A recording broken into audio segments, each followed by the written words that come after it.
우리가 읽은 본문의 이 말씀을 가지고 순종의 기도라는 제목으로 말씀을 전하도록 하겠습니다. 오늘 말씀은 6월절 만찬을 마치시고 예수께서 감람산으로 가셔서 기도하신 내용이 되겠습니다.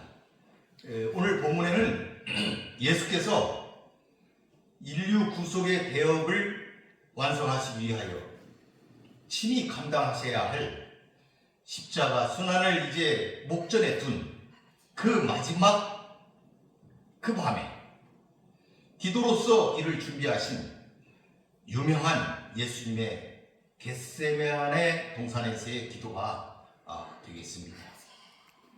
십자가 순환을 불과 몇 시간 앞둔 시점에서 드려진 오늘의 이 기도는 인류의 조상 아담의 죄책으로 인하여 야기된 인류의 모든 질고와 형벌을 일거에 제거하기 위하여 하나님의 뜻에 철저히 순종하려는 제2의 아담 되신 예수님의 결단의 기도로서 인류 역사상 가장 숭고한 기도의 장면이다. 이렇게 말씀드릴 수가 있겠습니다. 여기서 누가는 마태나 마가와는 달리 오늘의 그 기도의 그 장면을 7절에 걸쳐서 기록을 했지만 다소 간략하게 기록을 했습니다. 마태나 마가는 예수님의 그 기도 장면을 3차례에 걸쳐서 예수님이 기도를 하셨는데 그 3차례에 걸쳐 드려진 그 기도를 구분하지 않고 누가는 하나로 묶어서 기록을 한 것이지요. 오늘 본문의 요약을 보면 요약해보면 본문이 이렇습니다. 39절에서 40절에 보니까 예수님께서 감람산에 가셔서 제자들에게 기도를 당부하셨어요. 제자들에게 기도하라 이렇게 말씀하신 것이죠. 그리고 41절에서 44절까지는 제자들에게 기도하라 하시고 본인이 이제 기도하시는 장면이 되겠습니다. 아주 처절한 그 순종의 기도를 이때 드리시는 거죠. 그리고 45절, 46절에서는 잠든 그들을 보고 깨워서 다시 기도하라. 기도해라. 이렇게 마지막 말씀을 하신 것이죠. 그러니까 이 기도의 그 권면이 시작과 끝에 기도의 권면이 들어있고 그 중간에는 예수님의 모범적인 그 기도, 그 모습이 그려져 있어서 예수님께서 얼마나 제자들에게 기도를 강조하시는지 그것을 이 본문을 통해서 알 수가 있다. 이렇게 말할 수가 있겠습니다. 그러면은 이제 39절과 40절 제자들에게 기도를 당부하시러 가신 예수님의 모습이 그려져 있는데 39절 예수께서 나가사 습관을 따라 감람산에 가시며 제자들로 따라갔더니 그곳에 이르러 그들에게 이르시되 유혹에 빠지지 않게 기도하라. 예수님은 낮에는 성전에서 가르치시고 밤이면은 나가 감람산 그곳에서 쉬셨다. 이렇게 그 복음의 기록이 되어 있어요. 그러니까 예루살렘에 계신 동안 밤이 되면 늘 감람산으로 가셨다 하는 것을 우리가 알 수가 있습니다. 예수님께서는 많은 사람들과 논쟁하시며 천국 복음을 전하는 그 피곤한 중에도 규칙적으로 기도하는 일을 쉬지 않으셨다. 예수님도 늘 기도하셨다 하는 것을 볼 수가 있지요. 그러니까 6월절 만찬 중에 가룟 유다가 예수님을 잡기 위해서 나갔잖아요. 그래서 군병을 끌고 감람산으로 쉽게 찾아올 수 있었던 이유, 그것도 예수님의 이런 규칙적인 기도 습관을 그가 잘 알고 있었기 때문에 예수님을 잡을 수 있었다. 우리가 이렇게 알 수가 있습니다. 이 겟세마네는 감람산에 있는 그 작은 동산입니다. 그곳에 예수님의 기도터가 있었다 하는 것을 우리가 본문을 통해서 알 수가 있어요. 그곳을 누가는 감람산이다 해서 큰 산 이름으로만 이야기를 하고 있는데 마태와 마가는 좀 더 정확한 지명 겟세마네 동산이다 이렇게 기록을 하고 있습니다. 이 감람산이라는 건 감람나무, 즉 올리브나무가 많이 있다 해서 붙여진 이름이 되겠어요. 그리고 이 겟세마네라는 그 뜻은 기름을 짠다 이런 의미가 있어요. 그러니까 그곳에 이 올리브 열매를 짜는 기계틀이 있었을 것이다. 이렇게 짐작을 할 수가 있겠습니다. 이 겟세마네 동산은 예루살렘 바로 건너편 골짜기를 사이에 두고 기드론 시내 건너편에 있는 산이 되겠습니다. 저도 그때 성지 수련을 가보니까 이 골짜기와 예루살렘 성전이 바로 마주보고 있고, 지금 현재는 이 감람산 그 예루살렘을 마주보는 그 골짜기가 공동묘지로 되어 있습니다. 무덤이 굉장히 많아요. 예수님이 그 감람산 그곳에 오신다고, 재림할 때 오신다고 말씀을 하셨다 해가지고 그쪽에 모든 무덤들이, 왜냐하면 예수님이 오시면 제일 먼저 부활하겠다 이런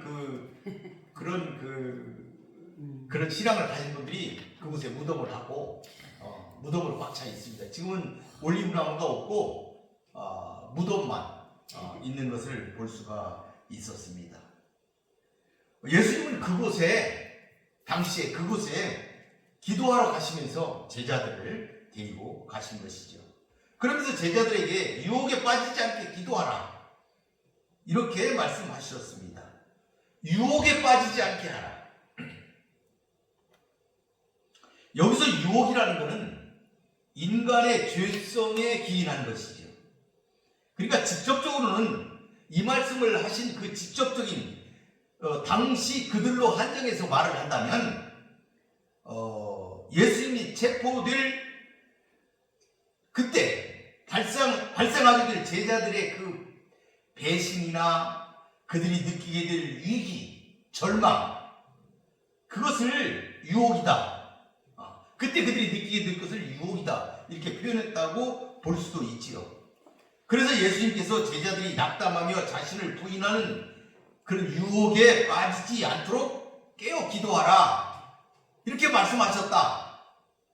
이렇게 좁게는 이렇게 생각해 볼 수도 있습니다. 그렇지만 사실 이 시험이나 유혹은 당시 예수님의 체포와 십자가 죽음을 경험한 제자들에게만 있는 게 아니고 형태와 모양만 다를 뿐이지 오늘날 우리 모든 성도들에게도 동일하게 발생한다 하는 것을 우리가 알고 있습니다.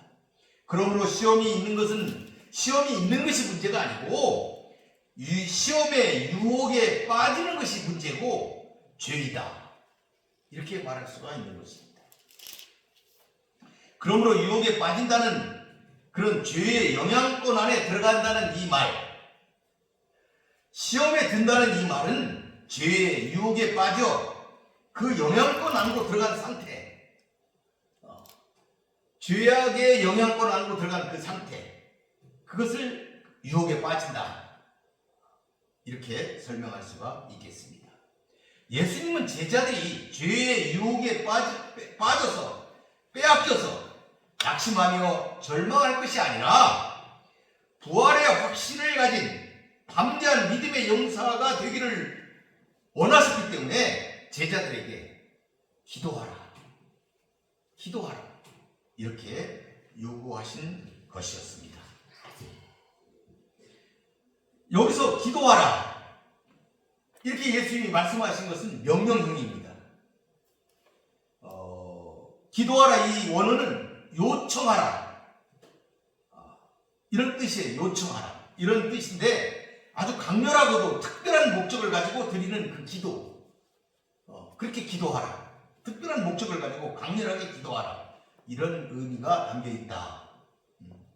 그러니까 여기서는 사단의 시험을 이겨내기 위해서 드려야 할 그런 기도, 그것을 지금 말하고 있는 것입니다. 그런 기도를 하라. 성도를 쓰러뜨리기 위한 사단의 시험을 스스로의 힘으로 감당하기에는 너무나 벅찬 노릇입니다. 바로 그 버거운 시험을 이길 수 있는 유일한 무기가 바로 기도다 하는 것을 지금 예수님께서 그들에게 가르쳐주고 계신 것이다 하는 것이죠. 예수님 자신도 십자가를 앞에 두고 엄청난 갈등을 하셨습니다. 그러나 예수님은 기도함으로 이를 극복하신 반면에 제자들은 기도하지 않으므로 예수님을 부인하는 엄청난 실수를 저질렀습니다. 그러니까 유혹에 빠졌다. 이렇게 우리가 설명할 수가 있는 것이죠. 그러므로 우리는 늘 시험이 다가올 때 유혹에 빠지지 않게 기도하라. 이러한 예수님의 음성을 우리가 기억하여야 하겠습니다. 이 41절에 보니까 그들을 떠나 돌 던질 만큼 가서 무릎을 꿇고 기도하여 이르시되 아버지여 만일 아버지의 뜻이거든 이 잔을 내게서 옮기시옵소서. 그러나 내 원대로 마시옵고 아버지의 원대로 되기를 원하나이다 하시니 예수님의 기도하는 모습과 그 기도 내용을 기록하고 있습니다. 돌을 던졌을 때 닿을 수 있는 가까운 거리 거기에서 기도하셨기 때문에 그 내용을 제자들이 자연스럽게 들은 것으로 볼 수가 있습니다. 예수님이 목소리를 내서 기도하신 것으로 보여요. 이렇게 기도하시니까 제자들이 옆에서 들었던 것이죠. 예수님의 기도 자세는 그 제자마다 다르게 3명의 제자가 있었잖아요. 제자마다 다르게 표현을 했어요. 누가는 무릎을 꿇고 기도했다. 마태는 얼굴을 땅에 대고 엎드려서 기도했다. 마가는 땅에 엎드려 기도했다. 이렇게 예수님의 기도 모습을 묘사했습니다. 이러한 기도 모습은 유대인들의 평범한 기도 자세는 아니었습니다. 당시 유대인들은 일반적으로 손을 들고 그렇게 기도했다. 이렇게 그 많은 기록은 남겨져 있습니다. 그런데 예수님께서 그렇게 손을 들고 하늘을 우러러 기도를 하지 않고 이렇게 엎드린 자세로 기도하셨다는 것, 이거는 매우 겸손하게 그리고 간절하게 기도했다 하는 것을 뜻한다, 이렇게 볼 수가 있습니다. 이 42절에 보면은 기도하신 내용이 나와요. 예수님이 어떻게 기도하셨는가, 기도하신 그 내용인데 바람직한 기도의 내용이 잘 나타나 있다, 이렇게 볼 수가 있습니다. 이는 예수님께서 자신이 가르쳐 주신 기도, 자신이 가르치신 대로, 예수님이 기도를 가르치셨잖아요. 주기도문. 자신이 가르치신 대로 먼저 거룩하신 하나님의 이름을 부르면서 기도를 시작했어요. 마가복음에도 보니까 뭐라고 했냐면 아빠 아버지여 아버지께는 모든 것이 가능하오니 이 잔을 내게서 옮기시옵소서. 그러나 나의 원대로 마옵시고 아버지의 원대로 하옵소서. 이렇게 기도를 하심으로써 기도의 대상이 바로 하나님 아버지라는 사실과 더불어 하나님 아버지에 대한 깊은 사랑, 신뢰, 이런 감정을 잘 드러내고 있다, 이렇게 볼 수가 있는 것이죠. 그런데 여기서 중요한 게 한 가지 있어요. 예수님 기도에서 예수님께서는 자신의 소망과 신념을 관철하기 위한 기도가 아니라 하나님의 뜻을 확인하고 이를 실천할 능력을 얻기 위한 기도를 드렸다 하는 점입니다. 예수님께서는 자신이 원하시는 바가 분명히 있었어요. 이 잔을 옮기는 것, 십자가의 죽음을 면하는 것, 그것이 자신이 원하는 바였던 건 사실이에요. 그렇지만 이를 주장하는 것이 아니라 고난과 죽음의 잔까지도 아버지의 뜻이라면 마시겠습니다 하는 기도를 드리셨다 하는 것입니다. 예수님께서는 하나님께 일방적으로 요구하는 기도가 아니라 하나님의 요구사항을 듣고 이에 순종할 용기와 도우심을 달라는 기도, 그 기도를 드렸다. 하나님을 설득하려는 기도가 아니라 하나님의 뜻을 다시 자기 자신에게 새기는 기도를 드리셨다 하는 것이죠. 이러한 하나님의 뜻에 합당한 기도를 하나님께서는 기뻐 받으신다 하는 것입니다. 이러한 사실은 하나님께서 전사를 보내어 그 기도를 도우신 데서 잘할 수가 있습니다. 하나님이 받으셨기 때문에 하나님의 전사가 나타난 것이죠. 예수님의 이러한 기도는 한마디로 말하자면 간절함과 애절함의 기도였습니다. 예수님께서는 땀이 땅에 떨어지는 빗방울같이 될 정도로 간절하고 애절하게 기도하셨습니다. 누가복음 11장 5절에 보니까 예수님께서 가르치신 바 있는 기도, 예수님 기도를 우리에게 많이 가르쳐 주셨잖아요. 누가복음 11장에 보니까 아주 간청하는 기도가 있어요. 너희 중에 누가 벗이 있는데 밤중에 그에게 가서 말하기를, 벗이여 떡 3덩이를 내게 구워달라. 이렇게 간청하는, 그리고 그 간청이 이루어지는 그런 비유를 우리에게 주셨어요. 그리고 누가복음 18장에서는 끈기 있는 기도를 우리에게 가르쳐 주셨어요. 그 도시에 한 과부가 있어 자주 그에게 가서 내 원수에 대한 나의 원한을 풀어주소서, 이렇게 끈기 있게 기도할 때 그 기도를 성취함을 받았다. 이렇게 우리에게 기도를 가르치셨는데 그 기도 그대로 예수님께서는 우리에게 친히 모범을 보여주셨다 하는 것입니다.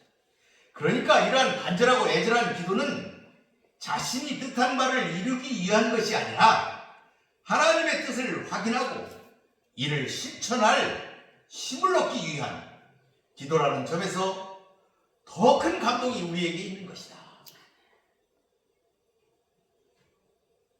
하는 점입니다. 여기에 나타난 예수님의 메시지는 한마디로 예수님의 제자들은 이 땅에 사는 마지막 순간까지 매 순간을 실로 겟세마네 동산에서의 예수님의 그 심정으로 기도하며 살아야 한다 하는 것입니다. 우리는 그렇게 살아내시기를 바라겠습니다. 다시 43절에 보니까 천사가 하늘로부터 예수께 나타나 힘을 더하더라. 예수께서 힘쓰고 애써 더욱 간절히 기도하시니 땀이 땅에 떨어지는 핏방울같이 되었더라.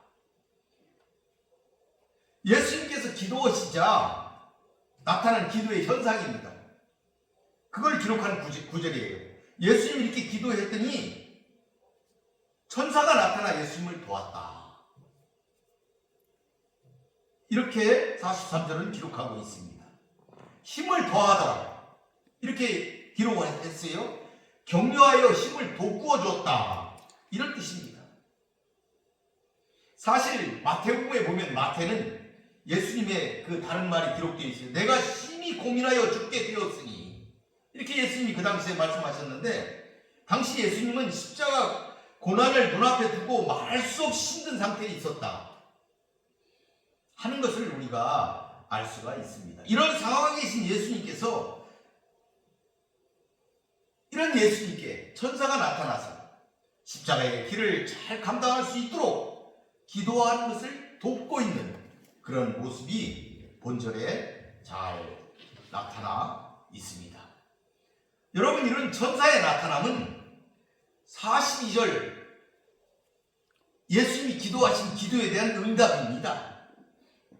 개인적으로 십자가 죽음이라는 고난의 잔이 옮겨지기를 원하셨지만 그래도 아버지의 뜻을 기다렸던 예수님께 하나님은 천사를 보내심으로 끝까지 고난의 길을 잘 감당하도록 하여 주신 것입니다.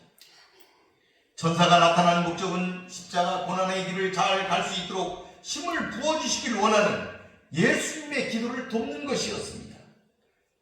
그러나 누가는 이러한 목적 외에도 천사가 나타난 다른 목적이 있음을 그 성경 구절 중에 표현하고 있습니다.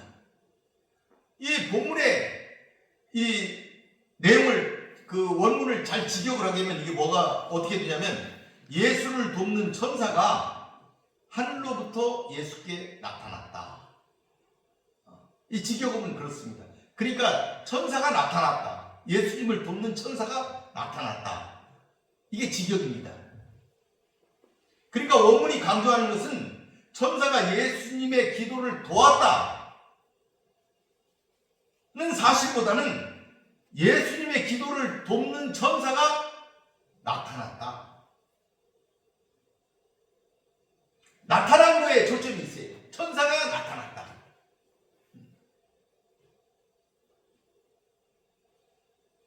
그러면 누가는 왜 천사가 나타나는 것을 중요한 것으로 강조하고 있을까?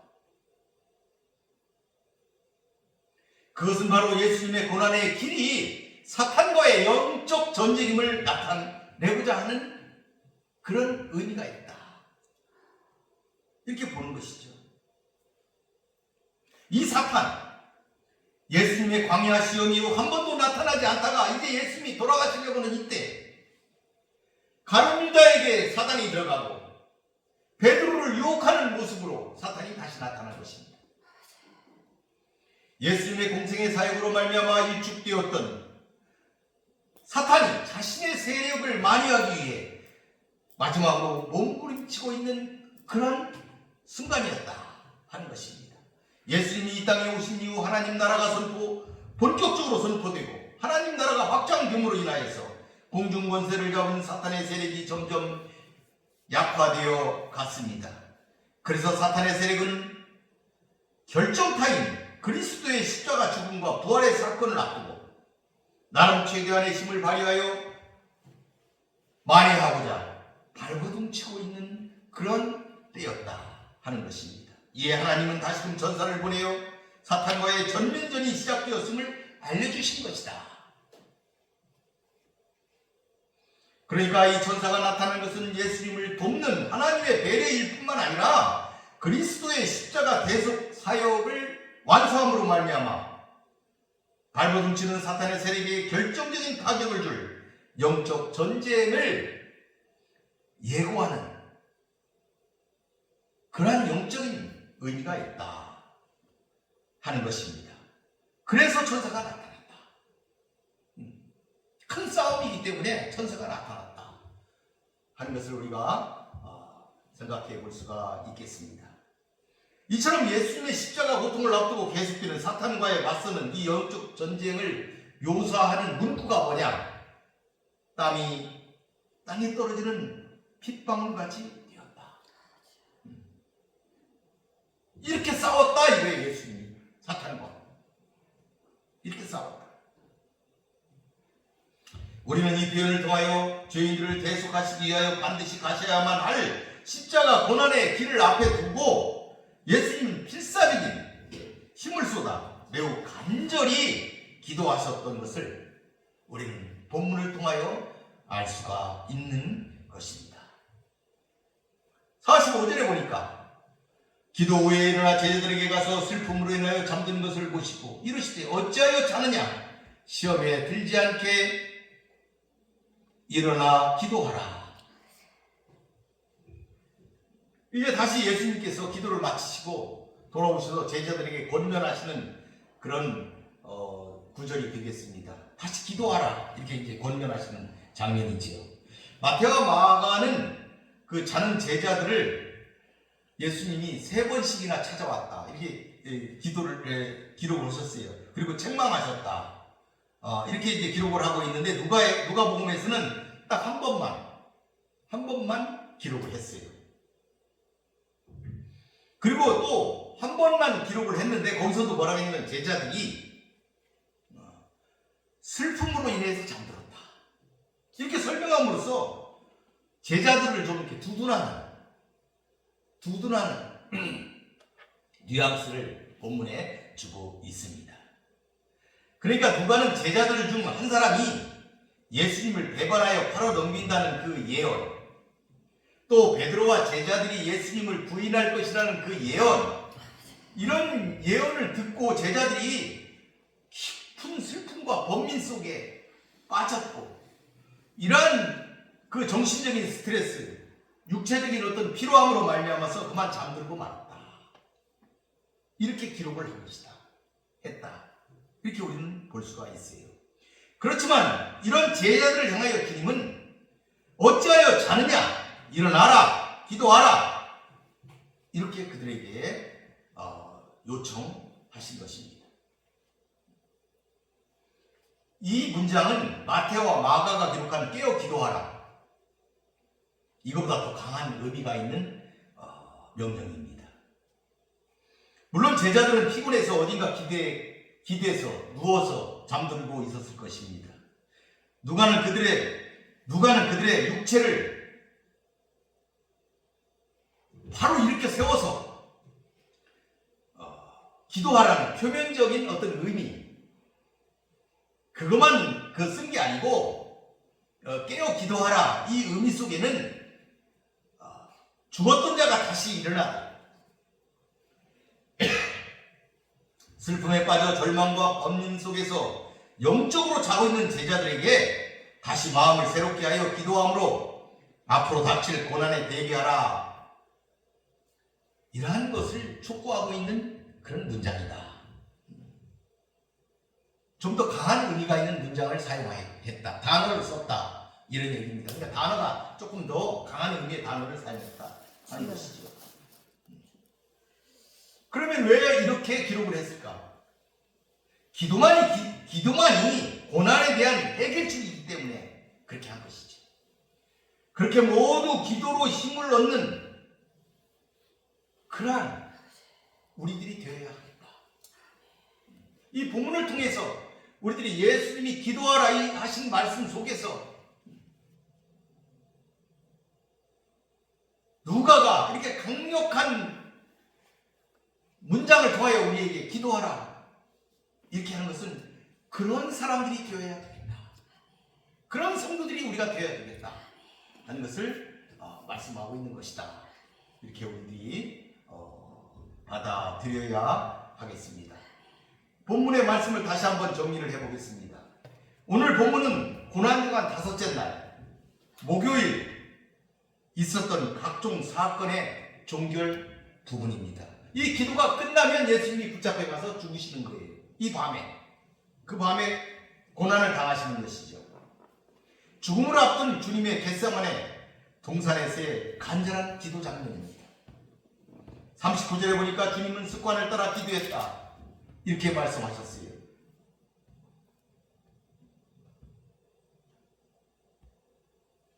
어떤 병 고치는 일을 당해서 우리는 왜 안 됩니까?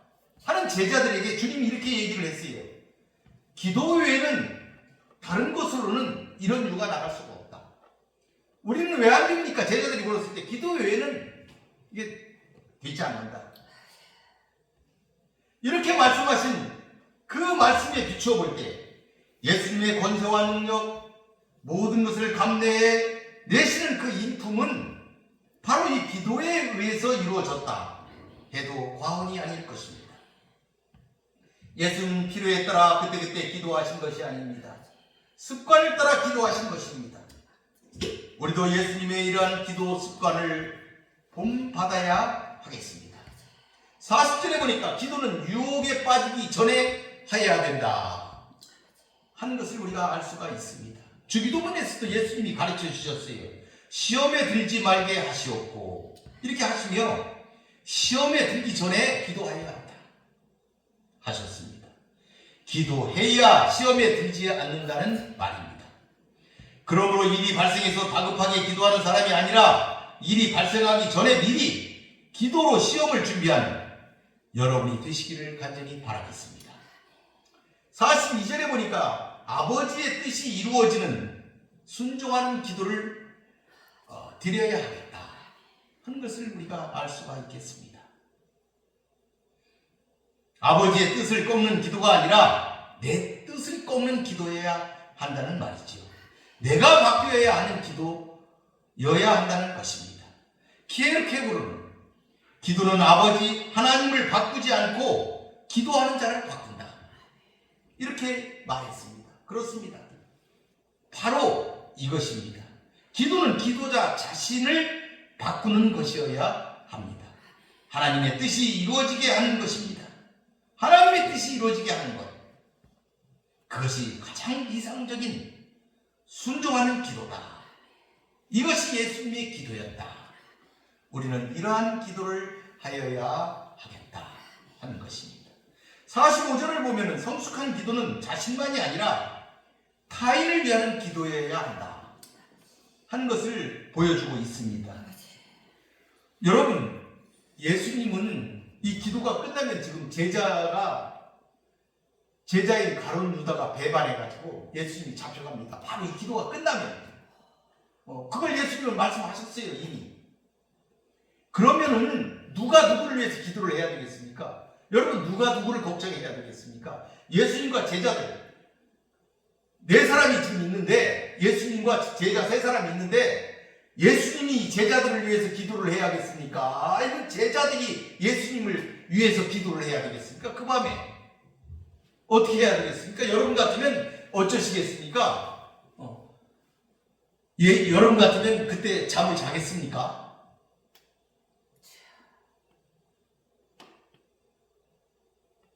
그런데도 예수님은 자신의 처지를 생각하는 것이 아니고 제자들을 걱정하셨어요. 시험에 빠질까? 자신이 붙잡혀서 그런 십자가의 처형을 보았을 때 제자들이 낭망해서 떨어져 나갈까 봐 그걸 걱정하셨어요. 생각이 조금이라도 있는 사람이라면 그 당시에 당연히 깨어서 당사자인 예수님보다 더 열심히 하나님께 부르짖어야 되지 않겠습니까? 그런데 그들은 깊은 잠에 빠져 있었다. 그러니까 이 제자들은 자기만 생각했다. 타인을 위한 생각은 조금도 하지 못했다 하는 것을 마지막까지 보여주고 있는 것을 우리가 볼 수가 있습니다. 성도 여러분, 타인을 이해하는 관점을 우리는 가져야 하겠습니다. 우리의 마음을 넓혀야 하겠습니다. 그래서 남을 위해서 기도하는 성숙한 그런 기도를 할 수 있는 그러한 도량을 갖춰야 되겠습니다. 그렇게 남을 사랑하는 여러분이 되시기를 바라겠습니다. 46절에 보니까 주님께서는 다시 한번 우리에게 시험에 들지 않게 일어나 기도하라 이렇게 하셨습니다. 여러분, 죽음을 앞두신 예수님의 처절한 고뇌의 그 기도 메시지는 번잡하고 이 자유분방한 이 세상에서 당시 겟세마네 동산에서조차 잠들어 있던 세 제자들처럼 영적 무지와 나태에 빠져있는 우리들에게 지금도 피 묻은 육성으로 우리에게 메아리치고 있습니다. 지금도 우리에게 하실 말씀이다 이 말입니다. 시험에 들지 않게 일어나 기도하라. 지금도 우리에게 주시는 하나님의 말씀이다. 예수님의 명령이다 하는 것입니다. 기도하는 자만이 늘 충성과 영성과 영력으로 승리의 신앙생활을 할 수가 있기 때문입니다. 그래서 예수님께서는 자신이 마지막 순간에도, 마지막 잡혀가는 그 순간에도 우리에게 기도하라 말씀하신 것입니다. 사랑하는 성도 여러분, 우리도 주님처럼 기도를 통하여 하나님의 뜻과 호흡하고 기도를 통하여 순종하는 우리 모든 성도들이 되시기를 간절히 바라겠습니다. 말씀을 마치겠습니다. 기도하겠습니다. 고맙고 감사하신 아버지 하나님 감사합니다. 오늘 겟세마네 동산에서 예수님께서 마지막으로 제자들에게 부탁하신 그 귀한 말씀, 기도하라. 유혹에 빠지지 않게 기도하라. 이 말씀 마음에 새겨서 늘 기도하며 하나님의 뜻을 확인하며 하나님의 뜻이 내 뜻과 같아질 때까지, 내 뜻이 하나님의 뜻과 같아질 때까지, 하나 될 때까지 기도하라. 그래 하나님의 음성을 듣는 사랑하는 성도들이 되게 하여 주시옵소서. 아멘. 특별히 오늘 이 시간 감기, 깊은 감기로 말미암아 두 주째 참석하지 못하고 있는 사랑하는 성도들에게 하나님 은혜를 베풀어 주시어서 병마에서 일어나게 하여 주시옵소서. 강건하게 하여 주시옵소서. 아멘. 성령께서 위로하여 주시옵소서. 아멘. 예수님의 이름으로 기도 올리나이다.